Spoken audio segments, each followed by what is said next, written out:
Hello and welcome. Today I'm in the tier 10 Japanese carrier, the Hakuryu. This is a match on the map Hotspot, and this match is special because there are 5 Gamescom accounts in the match, and 2 of them are our tier 10 battleships, which is all of our tier 10 battleships, unfortunately. Also, we have to say goodbye to some of our friends watching because they don't like Ashigara's voice for some reason, I don't know why. But I'll show you guys that this is an actual option in the game, like it's not a mod. So to get that commander voice, you click up here, you click the Yokosuka port, press save changes, then you go into your settings, click here, and audio and battle voiceover, you pick Ashigara. This is the commander voice I've been using. It is not a mod. That is literally what the game has itself. Okay, so now that that's done, goodbye to those guys, and I hope the rest of you do enjoy Ashigara's voice. I definitely do. Anyways, so the enemy carrier is also a Hakuryu, probably the same loadout because that's the stronger loadout, at least on EU. I launch my torpedo bombers first, fight the second, dive bombers third, because this gives me plenty of time to maneuver with torpedo bombers. Usually the first strike target is a destroyer, but of course you don't always find one, so it doesn't always happen. But that's a good target because destroyers tend to dictate quite a bit of the game, and destroyers are usually the easiest to kill in terms of how many planes you're gonna lose. Okay, so here come the enemy fighters. Both sides are probably gonna do head-on strafes like right now happened, and here as well.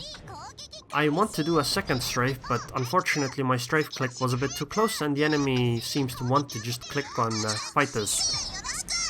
So I guess I can't really do much about that one, so we'll just be clicking on planes. That's okay, because this gives me plenty of opportunity to focus on my torpedo bombers and dive bombers to try to strike an enemy.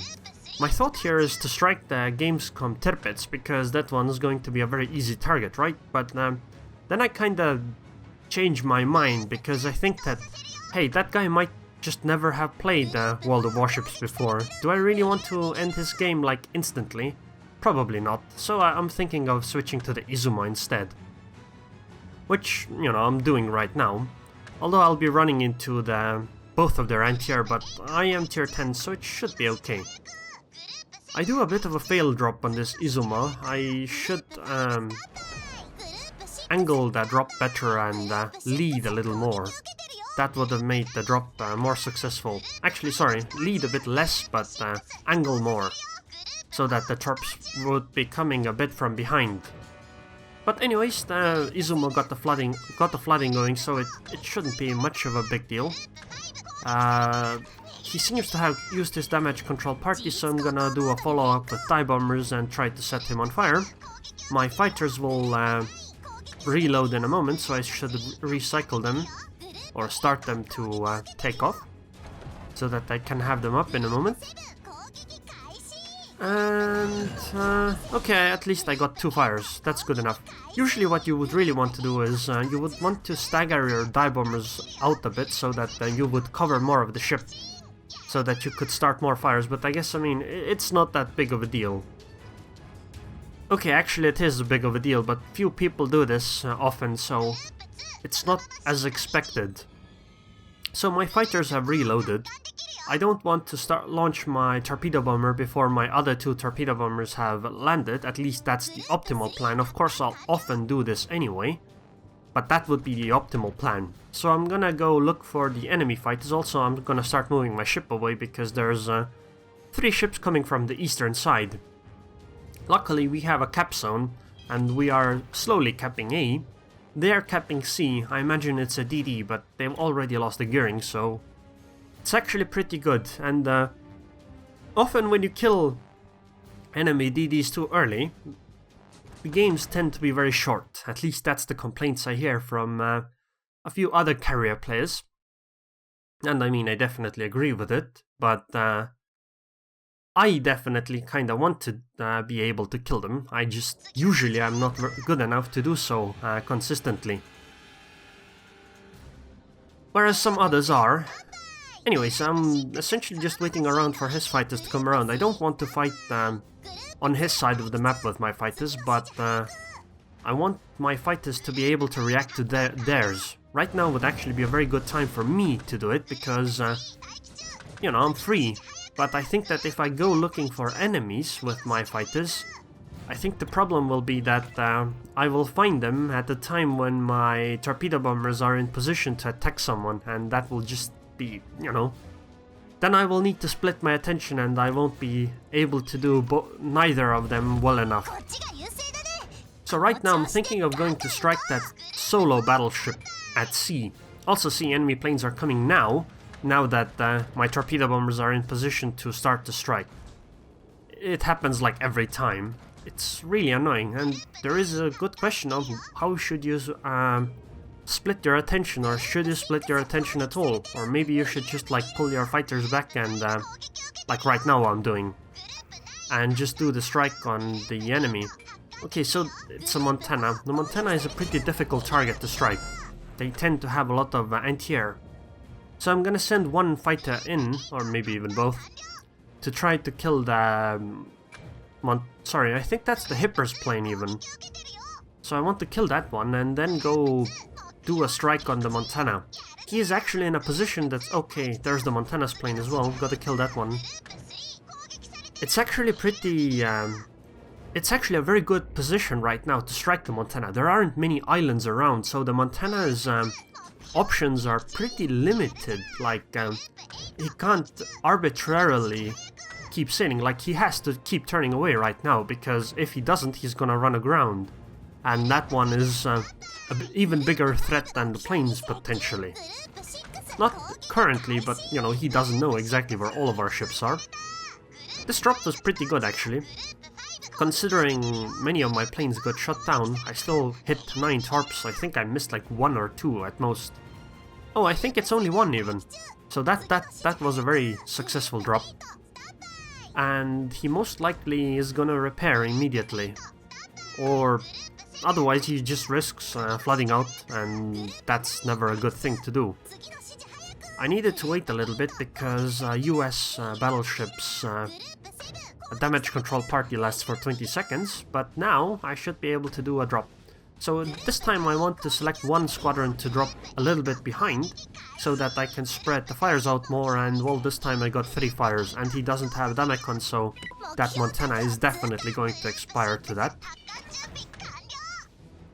So right now I think the enemy Fubuki is gonna cap B. I think I'll try to interrupt him with my torpedo bombers. Also, as you could see, I wasn't paying almost any attention to my fighters while I was doing that. So if the enemy had engaged my fighters, he would have gained a pretty massive advantage, but this is the trade-off you have to do.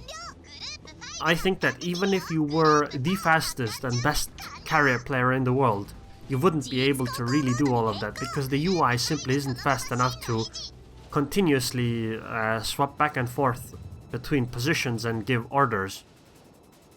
But of course I might be wrong, maybe somebody is just that good. I don't really want to spot DD with my fighter, because if a fighter gets shot down, that's a significant disadvantage in planes. Because if I then fight the enemy fighters, I'm gonna have 1 less plane, and that can lead to a loss, like it can snowball away. And I'm gonna be striking him with my torpedo bombers anyway, so it's not such a bad idea. So I can see where the enemy torpedo bombers are going. It might be a good idea to bring fighters to at least scare them a little bit. So now I'm gonna engage in a fail drop on this Fubuki. After this this happened some time ago, right? So after this I actually try to think a bit more about dropping on DDs. Like, I used to be a lot better at this than I am now. Not from like the sense that, oh, I had more success, but like right now this is incredibly sloppy. Like, what the hell is this drop? On the other hand though, that island's position is very helpful for the Fubuki. So I met the enemy fighter in a really bad position. Like right now, if he strafed, my planes would be dead, the fighters. Luckily though, I managed to save the fighters. Unfortunately, my follow-up strafe, my planes just didn't turn fast enough around, and that was it. So I definitely am gonna lose this fighter battle. He has a second fighter as well, so it's even more certain. Luckily, his second fighter is actually going to waste ammo on dive bomber. That's always a good thing. And my fighter squadron is coming in, so I'm gonna just try to strafe them. Okay, so my strafe got 4 of 5, so I think that, and the other one probably ran out of ammunition, so it started going back to the ship on its own. So I know that the Ibuki probably has damage control party available, but I'm still gonna drop with all my dive bombers because I'm afraid that if I try to space them out, they might just die because the Baltimore might get there. And I mean, I'm definitely gonna use up the Ibuki's damage control party like this, so our Fubuki might get a better chance at killing the Fubuki or the cruiser that's around A. Not to mention, if I do any kind of a follow-up, he won't have Damacon. Unfortunately, I wasn't quite paying attention to this torpedo bomber. I was answering the question in chat, which is that he was asking if they had 15 minutes to play at Gamescom. I said yes, at least that's what I heard at the time. And unfortunately during that time my one torpedo bomber squadron flew off, but at least it drew the aggro of the cruiser's fighter, so it's not actually a waste. Because I wouldn't have wanted to drop in such a way anyway. I need to use this one squadron to finish the Ibuki off, because she still lives with that one torpedo worth of HP. And I'm gonna use the second or last torpedo bomber squadron to try to hit the Fubuki. At this time, actually, I'm thinking a bit more about how to hit her, and I think I'm gonna be successful even with one squadron. Yep.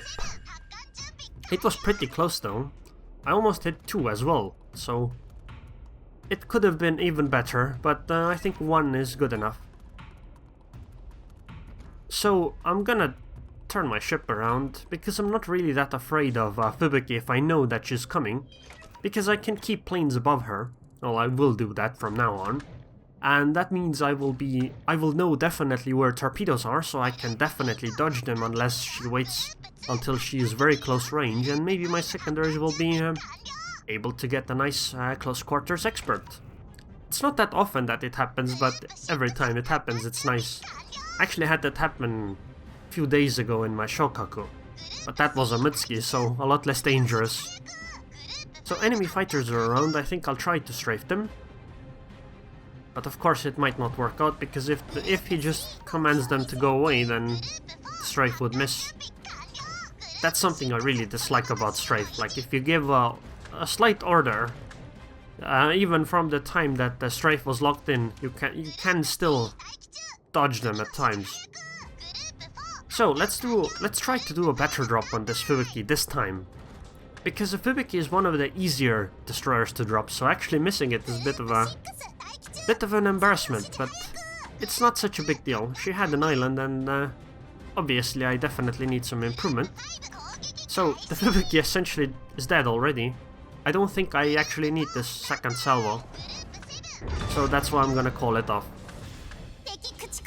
So now they only have a carrier left, and points wise we are actually back equal. Unfortunately that strafe missed because the fighters just started turning around.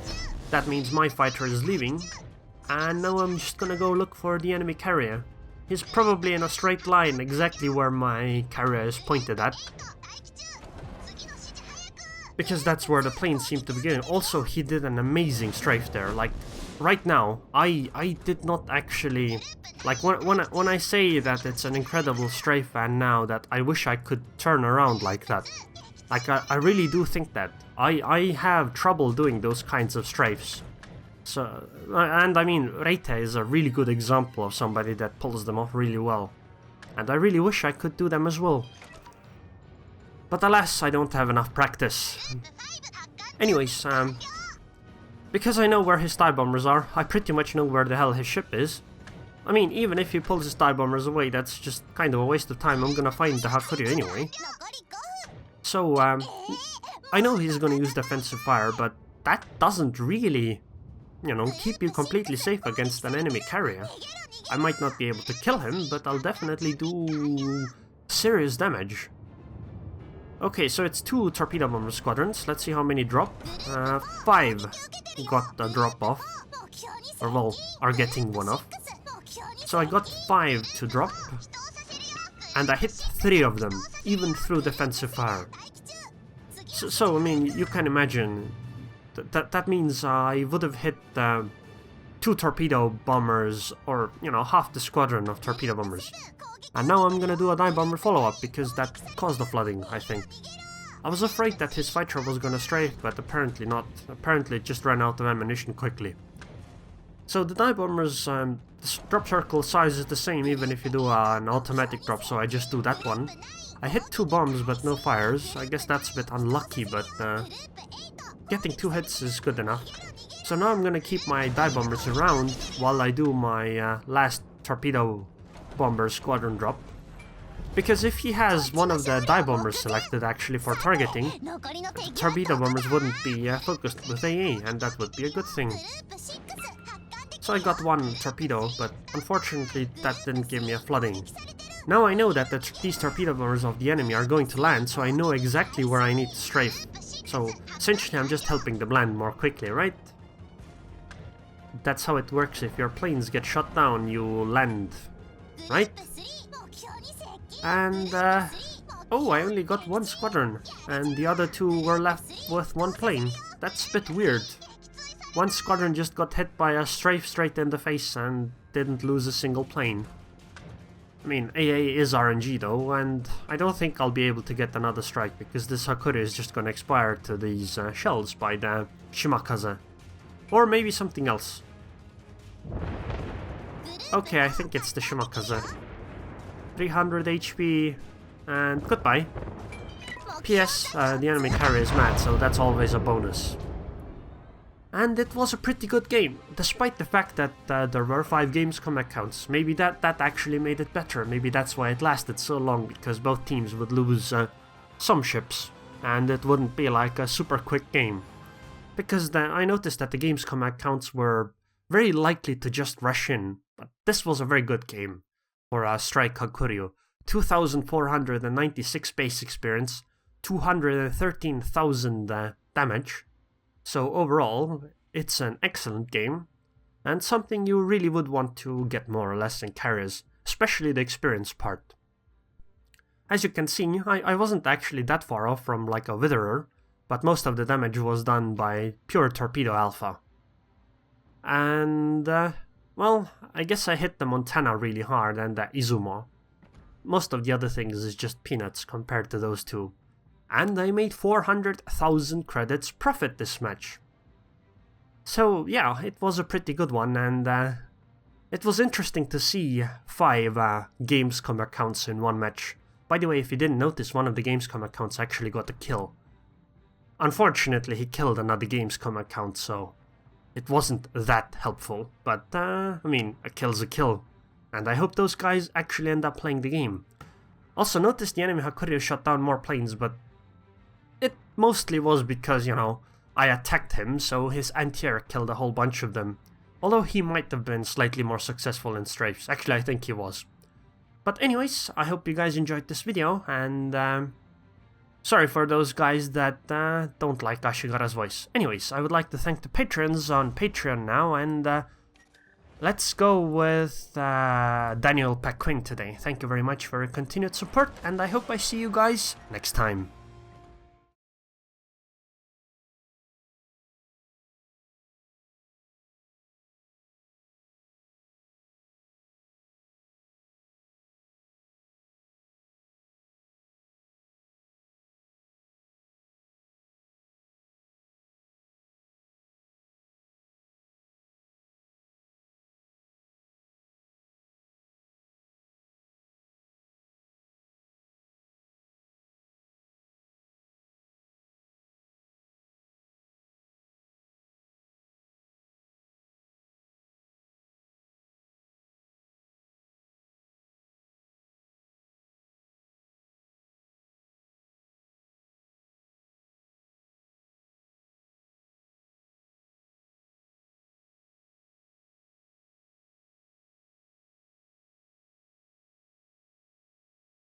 So to get that commander voice, you click up here, you click the Yokosuka port, press save changes, then you go into your settings, click here, and audio and battle voiceover, you pick Ashigara. This is the commander voice I've been using. It is not a mod.